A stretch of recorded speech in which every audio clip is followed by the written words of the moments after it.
está no ar mais um Alesp Cidadania. No programa de hoje a gente vai falar sobre a nova lei de licitações e contratos administrativos, uma lei federal. Para isso, então, a gente recebe a Mayra Giroto, ela que é especialista em direito público e administrativo, e também vai receber a Alessandra Salles, advogada e professora do Tribunal de Contas do município aqui de São Paulo. Sejam bem-vindas mais uma vez aqui e obrigada por participarem do Alesp Cidadania de hoje. Mayra? Obrigada, eu que agradeço o convite. É sempre muito bom a gente debater as novidades legislativas, né, que tem tanto impacto aí na administração pública do país. E eu já vou iniciar, o convite. Então, a nossa primeira pergunta direcionada à Alessandra. Alessandra, mais uma vez, seja bem-vinda ao programa de hoje. E quais são as inovações, então, dessa lei federal que rege sobre as licitações, né? E quais aí são as principais diferenças, mudanças, conforme essa atualização da lei? Bem, boa tarde a todos, boa tarde à professora Mayra, que está aqui comigo, Carolina, a toda a equipe da Alesp, a todos aqueles que nos acompanham aqui nessa tarde de conversa sobre a nova lei de licitações. O que eu diria é que a lei, ela traz muitas novidades e poderia resumir em 3 pilares. O primeiro pilar é o do planejamento.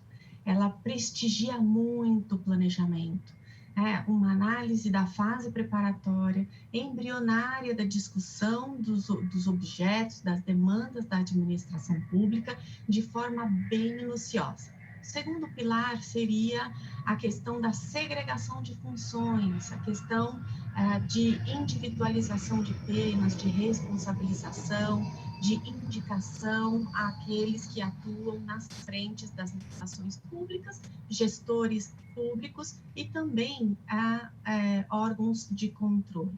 E o terceiro pilar seria a inovação tecnológica. Ela fomenta significativamente a inovação tecnológica, trazendo instrumentos, alguns novos, outros que já foram aplicados, já estão em atividade e têm mostrado aí bastante sucesso. Acredito que seria isso. Perfeito.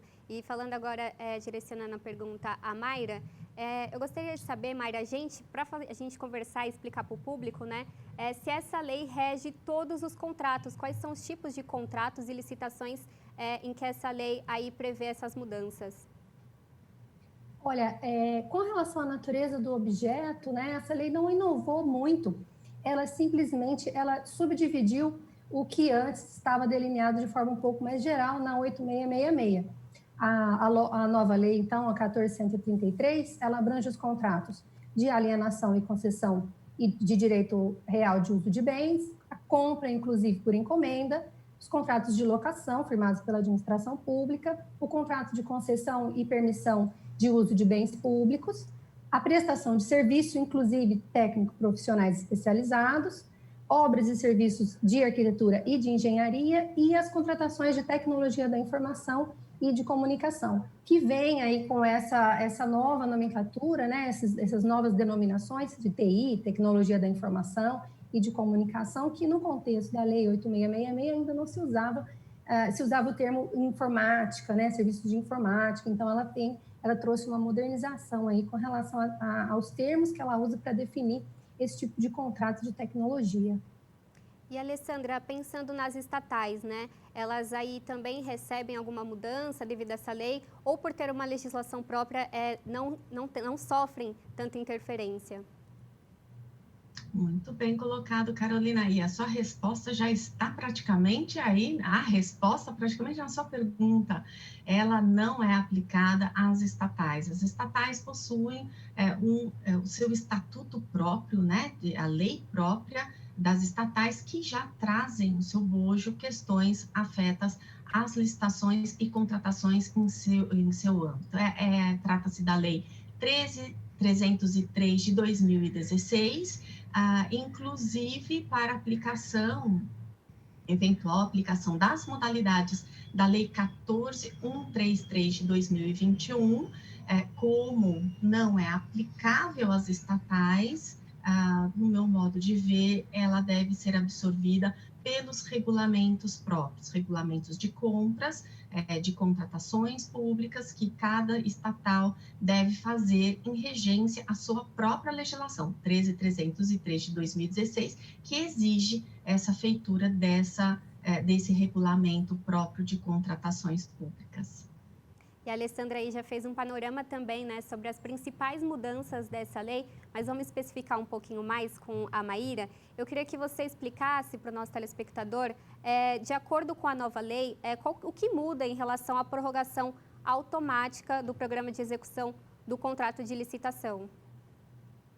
Olha, com relação à prorrogação automática do cronograma, a inovação não é tão grande em relação à possibilidade de se prorrogar automaticamente. Essa possibilidade já existia na Lei 8.666. Então, quando a obra, né, ela é interrompida, né, o serviço de engenharia é interrompido por alguma razão, o cronograma ele é como se ele realmente sofresse uma interrupção no estado em que ele estava. E após o final, após cessadas as causas da interrupção, quando se retoma o cronograma, você começa, né, o contratado começa de onde ele parou. Essa prorrogação do cronograma, ela é automática, é um resume, né, da obra. Começa de onde parou e vai até o final. A única inovação, e é sutil ao mesmo tempo, eu entendo um pouco problemática, é a forma de prorrogação, de formalização, desculpem. Porque na Lei 8.666 não havia uma especificação de como que era formalizada a prorrogação do contrato decorrente da prorrogação automática do cronograma de execução. E agora a Lei Nova 14.133, ela autoriza que essa prorrogação automática seja formalizada por meio de apostila, né, por simples apostila. Então, muitas questões com relação às causas da paralisação, da interrupção e da prorrogação automática, e da apuração de responsabilidades, por exemplo, não vem necessariamente naquelas justificativas, aquela formalização toda dos motivos da administração e dos fatos que levaram àquilo, que são exigidas geralmente no termo aditivo, né? O termo de apostilamento já é uma formalização mais simplificada. Mas a regra mesmo da possibilidade de prorrogação automática do cronograma permanece a mesma. Perfeito. E, Alessandra, há mudanças aí para os casos de contratações de obra, por exemplo? São mudanças sutis, aí como a Mayara falou nesse caso da prorrogação, ou também são mudanças sutis, na verdade, né? Ou se há alguma mudança mais abrangente nesse caso das contratações de obras? Olha, não existe como a própria professora Mayra já disse, já adiantou, não existe uma mudança significativa, né? O que nós temos aqui são modelagens de contratos que já existem, esses contratos já são aplicados em decorrência das legislações que serão revogadas pelo advento da Lei 14.133 de 2021, que seriam aqui, né? Eu vou destacar 3 contratos que acho que são bem significativos para o uso em obras e serviços de engenharia, né? Que são a contratação integrada. Essa contratação integrada, ela já vem lá do RDC, Lei 12.462 de 2011, que será revogada. Essa contratação integrada, ela prevê o projeto básico, o projeto executivo, a realização da obra, dos serviços de engenharia, com todos os ensaios, os testes, as operacionalizações, os serviços, até a sua eficácia, o resultado final pelo particular. A contratação semi-integrada, ela foi introduzida pela Lei das Estatais, Lei 13.303 de 2016, e que, na verdade, o particular, ele recebe o projeto básico da administração pública, ficando a sua responsabilidade o projeto executivo, a obra, o serviço e todos os testes, ensaios e operacionalidade da obra efetivamente, no seu resultado final, tá? E temos também um contrato bem interessante, que é o contrato de eficiência. Esse contrato de eficiência, ele Aliás, ele já tem, inclusive, vigência de 10 anos. A própria Lei 14.133 de 2021 já deu aí uma tarimba para ele de 10 anos, né? Aplicado para obras e serviços que, quando se busca proporcionar economia ao contratante, seja por redução de despesas, né? Que aqui no caso o particular, ele é remunerado pelo percentual da economia gerada. Então, como é que funciona? Na prática, ele apresenta um plano de trabalho com toda a obra, com todo o serviço, fornecimento, se for obviamente necessário, né, com todos os seus quantitativos e toda a sua execuibilidade, execução desse objeto, né? E, na sequência, a proposta de preços, anunciando efetivamente qual vai ser o percentual de economia que será gerada aí para a administração pública, né? Então, acredito que esses 3 contratos que seriam os mais novidadeiros, porque fora isso, Carolina, nós temos o quê? Nós temos os contratos de prestação de serviços, né? E não integrado de obra, ou por escopo, né? O contrato aí voltado para obra e serviço de engenharia, o contrato por escopo, que é um contrato onde o particular, ele, pelo período pré-determinado, né? Ele ele assume essa obra, um contrato interessante pela Lei 14.133, ela tem a prorrogação automática pelo prazo necessário à conclusão desse objeto.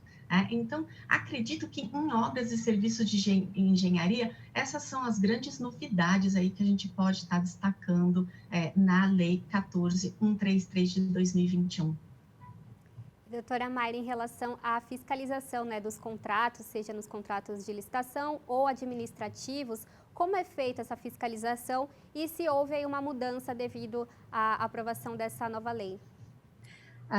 Se vocês me permitem, eu vou fazer uma pequena complementação na resposta da Alessandra com relação a obras, né? Eu tenho esse olhar um pouco da execução e do fiscal do gestor de contrato aí muito enraizado, né? Nos meus olhos, né? Então, eu senti sim duas diferenças importantes, mas na fase de execução, né? Que a professora Alessandra tocou mais no ponto dos regimes de execução, né? Das novidades de tipos de contratos. E eu tenho aqui, eu acho, uma informação relevante para acrescentar com relação à pós-assinatura, né, dos contratos de obras e serviços de engenharia. Um dado bastante interessante da nova lei é a exigência de que a administração pública divulgue a planilha, né, os custos do contrato de obra, assim que ele é assinado, né, no início, e ao final, quando concluída a obra, também a obrigatoriedade de divulgar os custos, os itens efetivamente praticados. Isso vai trazer para o cidadão a possibilidade de se comparar o contrato inicialmente firmado com o que de fato foi executado, em termos de se houve, não houve necessidade de alteração, se o cronograma foi muito prorrogado, né, e principalmente os preços, né, se houve a manutenção dos preços ou um equilíbrio aí, um reajuste justo desses preços e não houve aí distorções muito grandes em relação ao que foi planejado. E isso é muito interessante do ponto de vista do controle social, não só do controle externo, como do controle social. Outros 2 pontos que eu acho interessante é com relação à alteração dos valores dos contratos de obras, de serviços de obras de engenharia. Então, a gente tem no artigo 127 a possibilidade a hipótese de uma alteração qualitativa, que é quando há itens que não estavam presentes na planilha orçamentária, são itens novos, e a obrigatoriedade de que seja mantido o desconto original da proposta do licitante vencedor. O que isso significa? Que a administração ela fez um orçamento daquela obra, ela licitou aquele projeto e o desconto que ela obteve a partir da competitividade entre os licitantes, né, o desconto da proposta que venceu o certame em relação ao que a administração tinha como preço inicial, como preço de referência, ele deve ser mantido. Então, todas as vezes que há itens incluídos na execução contratual, eles têm que ser mantido esse mesmo desconto. Então, apura-se, né? Aí já é a minha interpretação do dispositivo, apura-se o valor de mercado daquele item que está sendo incluído, que não estava no projeto inicial, e aplica-se o mesmo desconto como se tivesse havido aquela competição, né? Entre os licitantes, que não há depois que o contrato está em andamento. Então, isso eu achei bastante interessante. E o dispositivo seguinte, que é o 128, ele vai um pouco além. Ele, no meu entendimento, ele trata de itens que já existiam na planilha, ou seja, uma alteração quantitativa do contrato, e que deve também ser mantido esse desconto. E aí a gente chega a um impasse, né? Porque, às vezes, o critério, né, da licitação foi menor preço global e há uma diferença dos itens, dos valores dos itens na planilha do contratado em relação ao que foi orçado pela administração. E para se manter o desconto global sobre cada item, aí é que vamos ver como é que as administrações, né, e vão lidar com os contratados aí para conseguir manter esse valor global sobre cada item, né? Então, esse é um grande desafio aí para a prática e para os operadores do direito fazer valer esse artigo 128.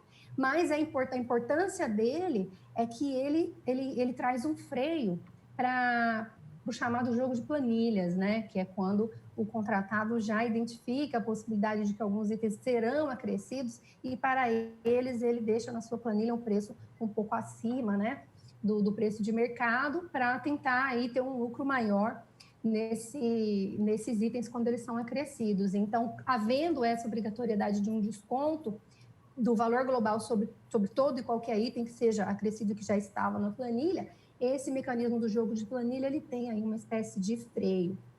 Agora, voltando à sua pergunta, desculpe, a introdução foi maior do que a resposta. O que muda na fiscalização dos contratos? Bom, antes a gente tinha, né, no artigo 67 da 8666, a previsão de que um representante da administração tinha que ser designado para acompanhar a fiscalização do contrato. Esse um representante, ele não tinha um nome e convencionou-se, né, no desenvolvimento dos manuais, das regulamentações internas sobre o assunto, convencionou-se de subdividir essa tarefa entre o gestor e o fiscal do contrato. O que a Lei 14.133 trouxe de inovação foi especificar que este representante é o fiscal que está em contato direto com o objeto. E o gestor já não é uma figura que está definida na lei, porém ele é mencionado na lei sem uma definição específica, o que eu achei bastante positivo, porque cada órgão e entidade pública tem a sua realidade, né, de recursos humanos e vai poder atribuir funções e atividades a essa figura do gestor de acordo com a sua realidade e a realidade dos seus contratos. E a obrigação de existir alguém que acompanhe um objeto, que não pode, né, ninguém pode se furtar a isso, fica a cargo do fiscal do contrato, que é uma figura com atribuições definidas na Lei 14.133. Isso é uma primeira mudança com relação, né, que a gente pode apontar com relação à fiscalização e gestão de contratos. A gente vai fazer um breve intervalo, voltamos já para falar sobre a nova lei de licitações.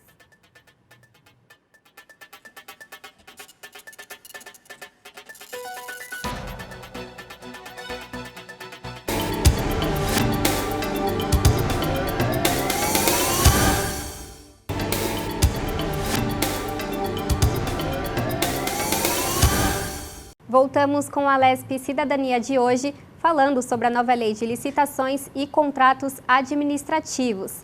Retornamos aqui com a Mayra e com a Alessandra e vou direcionar mais uma pergunta à Mayra. Como agente aí do Tribunal de Contas do Estado de São Paulo, eu queria que você especificasse os requisitos aí então para a escolha desse gestor e desse fiscal que a gente falou aí um pouco antes da nossa ida ao intervalo.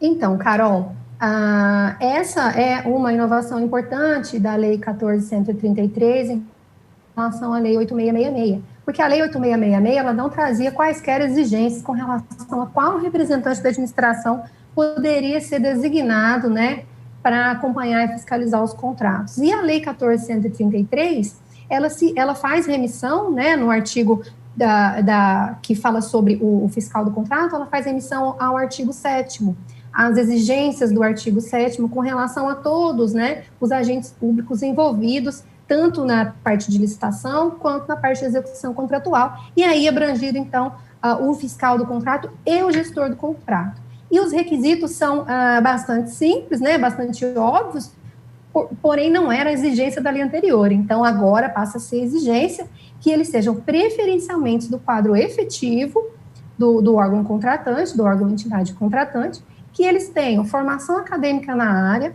ou que as atribuições do seu cargo sejam relacionadas, né, que sejam condizentes com a atividade de acompanhamento contratual, ou que eles sejam, então, no caso no quadro já não terem uma coisa nem a outra, né, os funcionários, que eles tenham formação, um curso, né, que eles sejam capacitados por escola de governo para exercer essa função. E uma outra exigência que também é importante é que eles não tenham nenhum tipo de relação com o contratado, né, o que a gente chama de conflito de interesses. Então, que ele não tenha relação de natureza comercial, profissional ou pessoal com as empresas contratadas. Então, esses 3 requisitos são os principais e devem ser observados agora, né, para os órgãos contratantes que forem adotar a Lei 14.133 já desde agora. E explicando para o telespectador, né, que não haverá também, de acordo aí com essa lei, as comissões de licitações. Então, doutora Alessandra, eu queria que você explicasse para onde vai essas atribuições agora da comissão, como que vai funcionar essa parte? É verdade, Carolina, não temos mais comissão de licitações, já estou ficando com saudade, eu confesso. Mas vamos lá, agora nós temos o agente de contratação. O agente de contratação é quem vai assumir a processualidade das licitações públicas, né? Não são de todas as modalidades, eu vou precisar fazer aqui a parte bem rapidinho. A nova lei, ela manteve concorrência e pregão. São 2 modalidades de licitação já vigentes na Lei 8666 de 1993 e na Lei 10.520 de 2002, mas é importante uma atenção aqui, não tem a mesma processualidade. Por isso, por alguns, e eu até concordo, é dito que não é a mesma concorrência, não é o mesmo pregão. Fato é que esse agente de contratação, ele, se assumir a modalidade pregão, a Lei 14.133 de 2021 permitiu com que ainda fosse chamado de pregoeiro, pregoeira. Nada mudou aqui. Eles também, esse agente de contratação é responsável pelas licitações concurso e leilão, né? O leilão, se ele for designado pela autoridade competente, porque a lei também permite com que seja contratado um leiloeiro oficial, ou escolhido por modalidade pregão, ou vindo de credenciamento aí às entidades de classe, tá?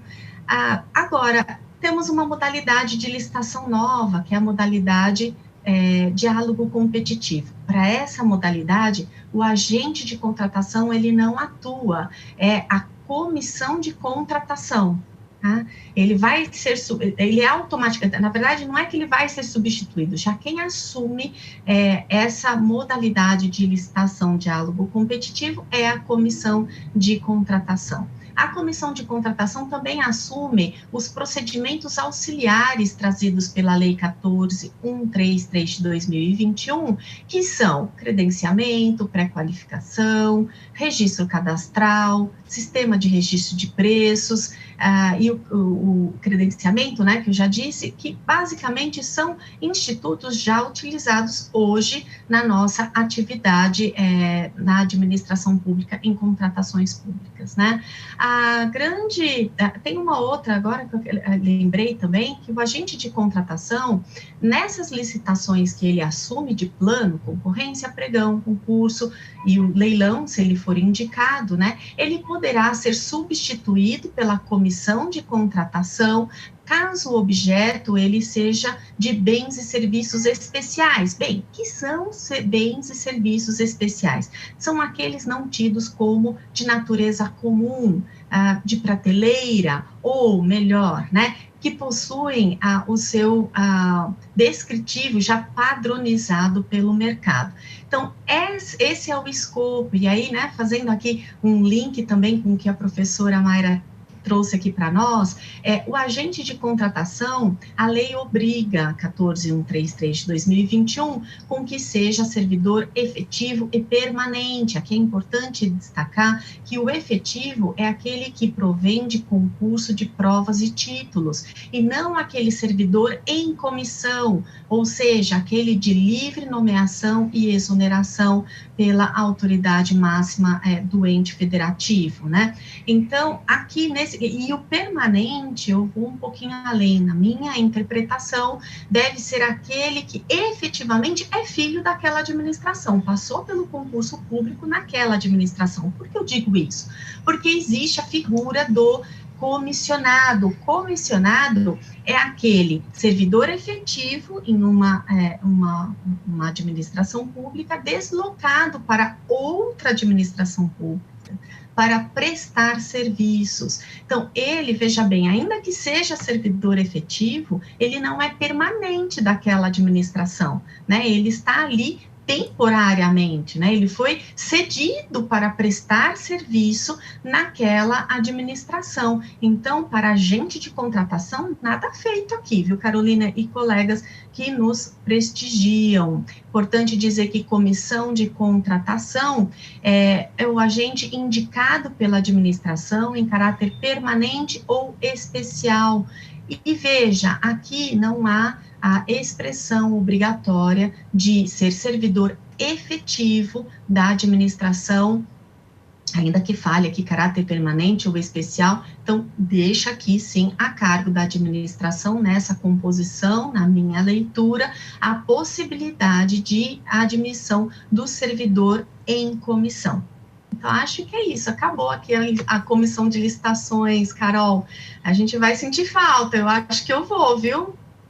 E falando aí sobre, a gente está falando sobre uma lei federal, né? Então, ela rege aí todo o país, seja estado, todos os municípios também. E eu gostaria de saber da Mayra se, na visão dela, os municípios terão alguma dificuldade, né, para compreender, implementar, fazer uma adequação aí nessa nova lei.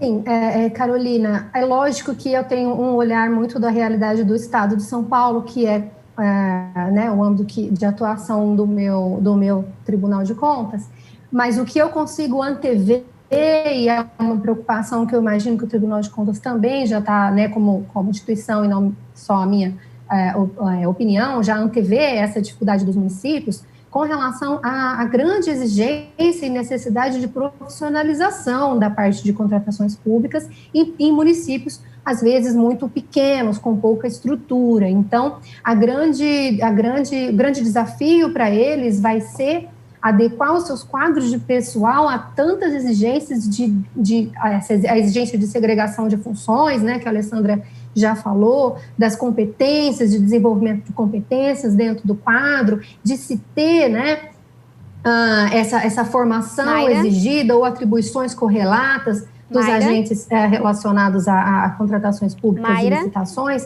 Eu acredito que eles vão ter essa dificuldade, né, em relação à estrutura de recursos humanos e também a profissionalização, eu Mayra? falo, num sentido também mais amplo, que é da necessidade de se regulamentar todos os pontos da Lei 14.133 que exigem, né, uma regulamentação Mayra? específica do órgão contratante. Porque, embora a Mayra? lei autorize municípios mas ela não me ouve. utilizarem regulamentos federais, Mayra? aí você imagina, né, nós estamos falando de realidades de municípios pequenos, que mal têm as pessoas que poderão executar todas as atribuições da Lei 14.133 em segregação de funções. Gente, ela aí tá imagine falando. um corpo técnico, né, principalmente jurídico, suficiente para se elaborar tantos regulamentos que essa lei exige. Então, o primeiro passo para os municípios vai ser a elaboração desse regulamento e a adequação dos quadros de pessoal, que não são passos fáceis ou simples de serem dados. E essa autorização de utilização dos regulamentos federais, ela não refresca muito a situação, porque os regulamentos federais são também, eles próprios, extremamente detalhados, extremamente complexos em relação à realidade de um município.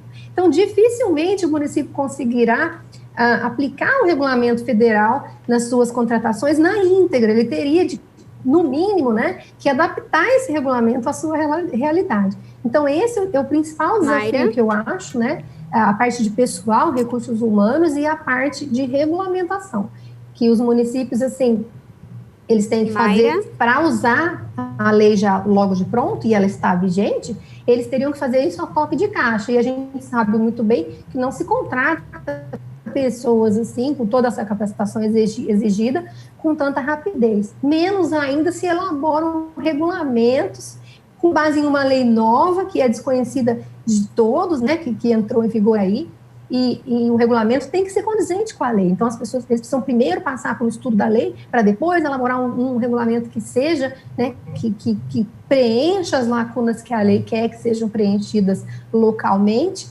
e ainda assim por pessoal do quadro que não tenha conflito de interesses e em segregação de funções. Então, isso é uma realidade bastante difícil a ser enfrentada pelos municípios, e o Tribunal de Contas, lógico, né, os tribunais de contas em geral, por exigência da própria lei, tem a função de capacitar, né, servidores públicos, e a gente vai passar a ter uma atividade pedagógica mais atuante, mas tem, né, todos têm, mas, enfim, mais atuante e mais frequente, né, em todos os temas, e é uma preocupação que vai permear aí não só os tribunais, não só o Tribunal de Contas do Estado, como todos, e o TCU, no sentido de capacitar os agentes, mas antes disso precisa ver os agentes, né? E em muitos locais eles ainda não foram contratados, eles ainda não fazem parte do quadro, essas pessoas. Então, é um caminho longo a ser percorrido. Eu acho que 2 anos é suficiente, mas é um prazo apertado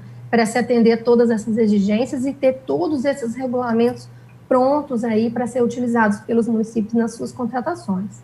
E, doutora Alessandra, dentro desse prazo aí de 2 anos, os processos de licitações que tiveram início antes da sanção dessa nova lei, eles também terão que ser adequados para cumprir as exigências da lei?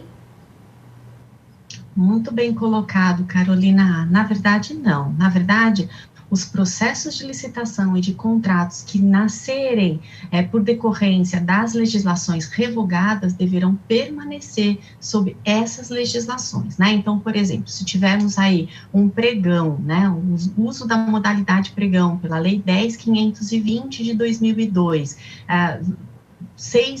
4 meses antes do término lá, até dia 1 de abril de 2023, né, em curso, ainda que termine essa licitação, pregão, antes do seu tempo, ou não termine e já tenha perdido a vigência a Lei 10.520 de 2002, a administração deverá prosseguir com a contratação sob a vigência da 10.520 de 2002 e 8.666 de 93, porque é aplicado de forma subsidiária. Existe essa autorização no artigo 9º da Lei 10.520 de 2002. De modo que hoje nós temos os 2 institutos vigentes. Nós temos as leis revogadas, 8.666 de 1993, 10.520 de 2002 e 12.462 de 2011.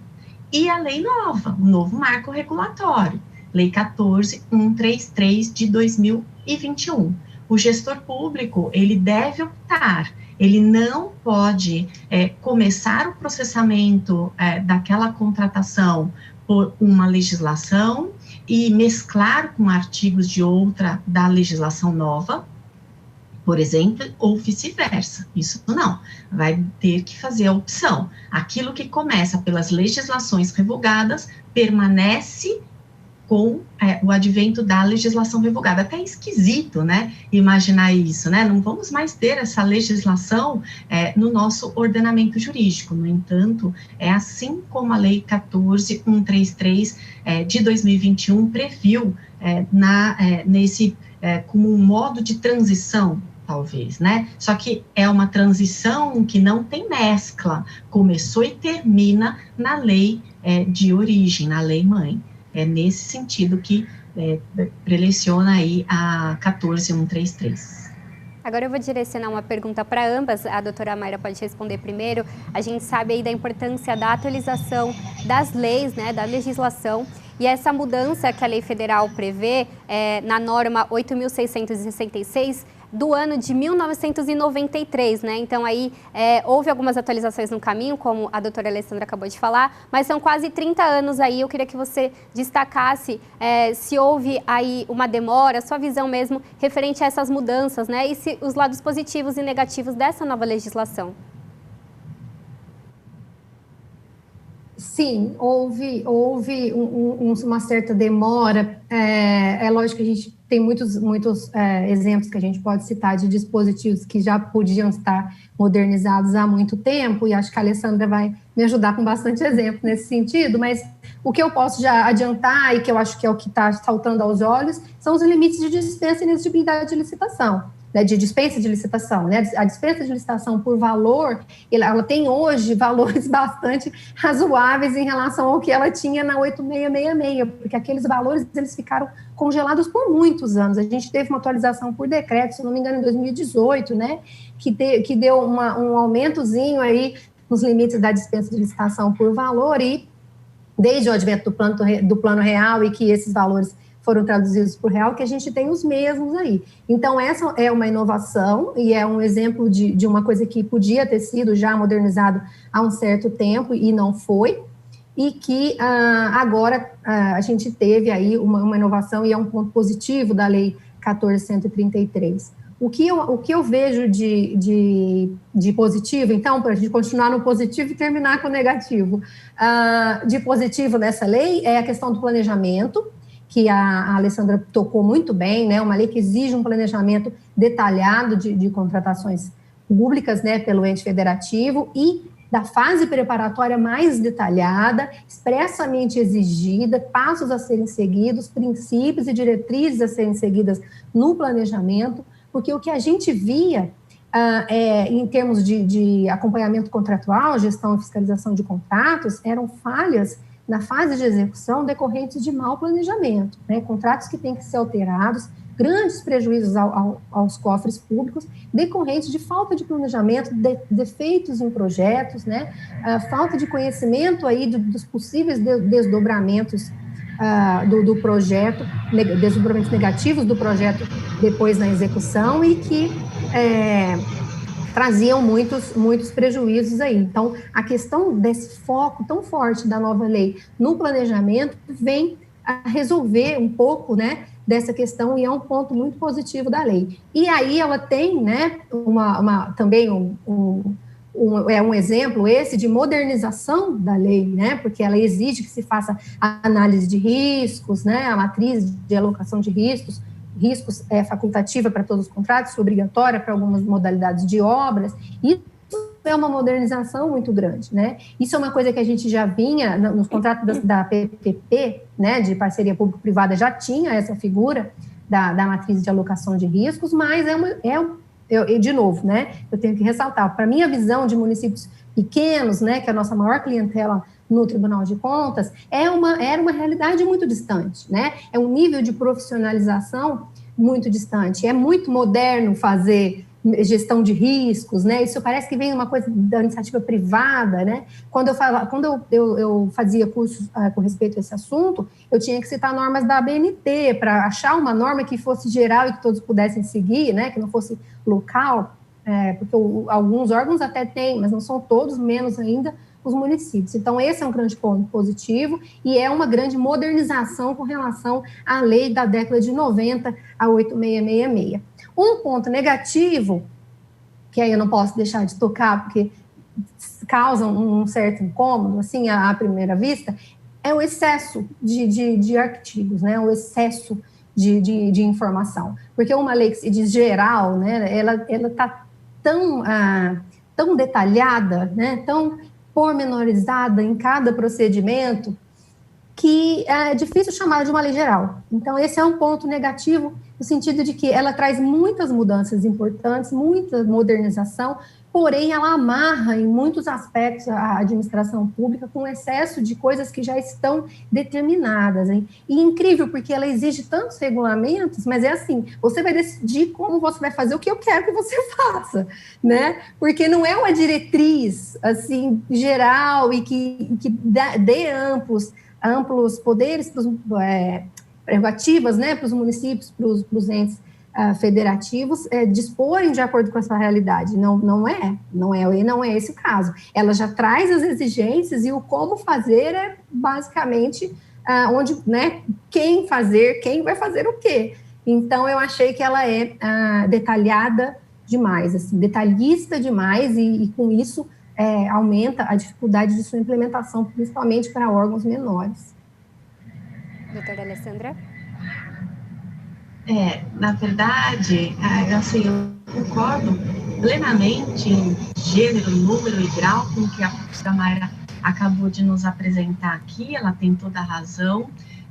O que eu vejo, que eu acho que vai ser um desafio muito grande para a administração pública, até por conta de todas essas demandas que a própria lei traz, ela é uma lei muito encorpada, ela foi construída trazendo aí jurisprudências vastas para dentro do seu texto, trazendo já o que, de certo modo, a gente já aplica um pouco na prática, mas ela traz aí instruções normativas do governo federal, né, que ela traz uma musculatura que vai, assim, realmente tirar. Se zona de conforto é bom, os gestores, a administração, mesmo os controles, controle interno, controle externo, tem prazos que a legislação traz, claro, todos os órgãos de controle externo, os tribunais de contas já estão trabalhando isso, certamente, mas traz prazos, por exemplo, que muitas vezes impactam com prazos e com prerrogativas de análise efetivamente dentro dos seus regimentos internos. Então, ela traz aí ela realmente faz com que o leitor, o gestor, ou aquele que efetivamente está diante dessa legislação, da aplicabilidade dessa legislação, tenha que sair da sua zona de conforto e repensar licitação e contratação de um outro jeito, com outros olhos, com outras, tentar se desvincular do ante, para poder aceitar um pouco melhor aí a situação posta, né? Então, até acho louvável, concordo também com a professora Mayra aqui, 2 anos aí para absorver as condições, principalmente aí dos agentes de contratação, né? Dessa obrigatoriedade do servidor efetivo, etc. Mas também até acho que é um tempo muito pouco e um tempo que, desde já, todos aqueles que estão diante de um processo de contratação já vai ter que sair correndo aí e entender, buscar aí, aprimorar o seu conhecimento e dar aí a melhor interpretação dessa legislação, porque ela realmente não cavalar, digamos assim, bem musculosa, digamos assim, né? Agora, ela traz uma questão, Carolina, que a professora Mayra tocou em aspectos, né? Ela trocou um exemplo do valor da contratação direta, né? Que de verdade, né, professora Mayra, vamos combinar, né? Mais do que há tempos, né? A contratação direta, veja bem, se tinha aquele valor, era um valor tão ínfimo, era R$8.000 para contratação de bens e serviços e R$15.000 para obras e serviços de engenharia. Por quê? Porque o entendimento do legislador é que eu construir um processo administrativo para objetos nesse limiar desses custos, eu não pago o custo do processo administrativo, mas vamos combinar, 8 mil e 15 mil ao longo, né? Aí realmente, né, nós tivemos aí uma evolução aí, aumentando para 17.600 bens e serviços, depois R$33.000 para serviços de engenharia e obras. Deu um respiro dentro do que a gente podia, não tinha muito o que fazer, né? As estatais saíram na frente, a 13.303 em 2016, trazendo o que hoje a gente tem, né? Um limite de R$50.000 aí para bens e serviços e para obras e serviços de engenharia e também para manutenção de veículos automotores, nós temos aí um limite de R$100 mil, né? Então, estava mais do que na hora, e é muito interessante porque a lei traz um dispositivo que anualmente esse valor, ele será revisto, então isso acho que traz um ganho bem importante, assim, que a lei 8666 estava lá meio, né, não ia.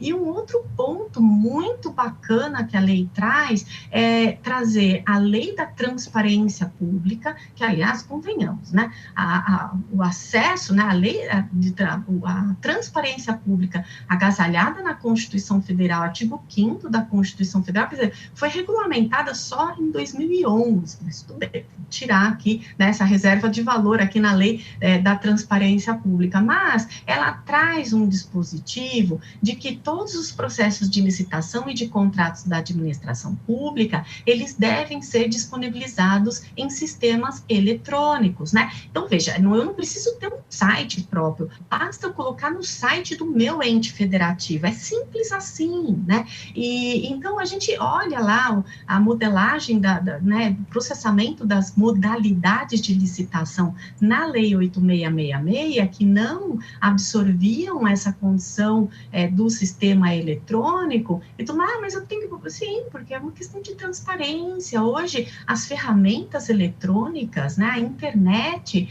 é a vida, principalmente agora, em seara da pandemia causada pelo coronavírus, Covid-19, essa, né, de saúde pública internacional, que é muito relevante a gente ter um sistema eletrônico, né? Então, essa lei, ela fomenta muito, até é curioso, porque ela realmente, na sua edição, com os vetos da Presidência da República, foi suprimido a imprensa escrita, né? Então, ficou ali com uma reserva para municípios até 20 mil habitantes, até que eles fizessem aí toda a adequação para o ambiente eletrônico, essa segregação de funções, né? Ele fizesse aí toda essa gestão de competências que está aí no artigo 7º, artigo 8º da Lei 14.133, né? Então, esses municípios menores, eles ainda tinham a imprensa escrita. Para os demais, estava num silêncio terrível, né?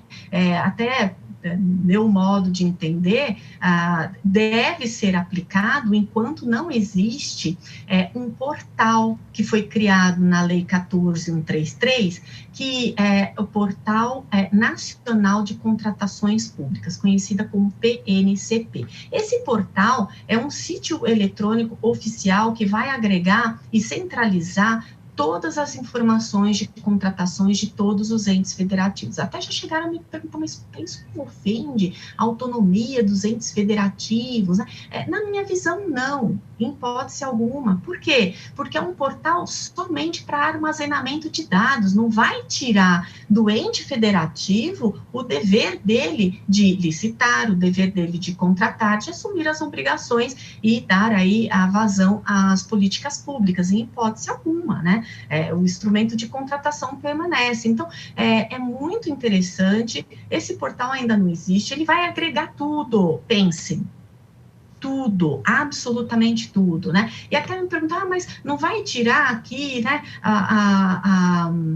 como é que se diz, a intimidade, digamos assim, de uma administração pública? Aí eu me pergunto, mas que intimidade? Não tem que ter público, tem que ser aberto os dados. E é muito interessante que se essa ferramenta, quando efetivamente institucionalizada, ela ainda está em processo de, né, ela já teve aí todo um aparato da sua preparação no papel, digamos assim, já existiu, inclusive, uma chamada da Secretaria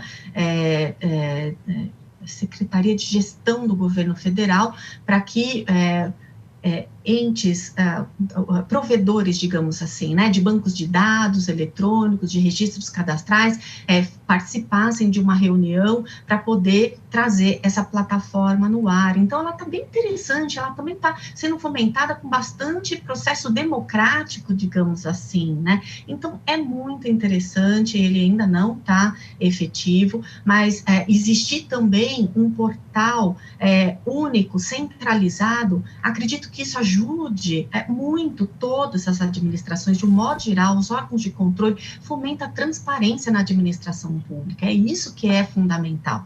A gente ter certeza, até para o controle social, termos certeza do que é que está sendo gasto, como está sendo gasto, o que para quem está sendo esse gasto, né? Então, isso é muito importante, né? Então, eu acho que a gente ganha muito, há muito tempo já devia, né? Se a gente tinha isso lá em 2011, ainda muitas administrações, mas como que eu coloco? Eu não sei colocar, né? Então, se ainda existia alguma nuance nesse sentido, né? Se existe por algum ente federativo, né? Mas eu coloco aqui caminhos difíceis para acesso, né? Agora a gente tem aí um portal oficial. É importante dizer que a imprensa oficial impressa, ela não deixou de existir. Acho que 2, eu não me lembro, não sei se a professora Mayra lembra, mas eu não sei se 1, 2 vetos, eles foram derrubados, então está retornando para o texto da lei a obrigatoriedade de também, não é de tirar, mas de também termos aí as publicações, as publicizações, né, em ambiente físico, tanto no Diário Oficial ou Diário Oficial de grande circulação, tem aí algumas regras a serem aplicadas. Então, acho que essas que são as novidades aí, Carolina, que traz aí essa lei que há bom tempo traz. Doutora Mayra Girotto, especialista em Direito Público e Administrativo e também agente do Tribunal de Contas do Estado de São Paulo. E a doutora Alessandra Salles, advogada e professora do Tribunal de Contas do município de São Paulo. Eu agradeço a contribuição de vocês para o Alesp Cidadania de hoje. Foi um tema muito importante, a gente falou sobre a nova lei de licitações e contratos administrativos, uma lei federal tão importante que vai reger aí estados e também municípios do Brasil. Agradeço a vocês que também acompanharam a Alesp Cidadania de hoje. Se você quiser rever este ou outro programa da Rede Alesp, é só ficar ligado na nossa programação ou acessar o nosso canal no YouTube. Até a próxima!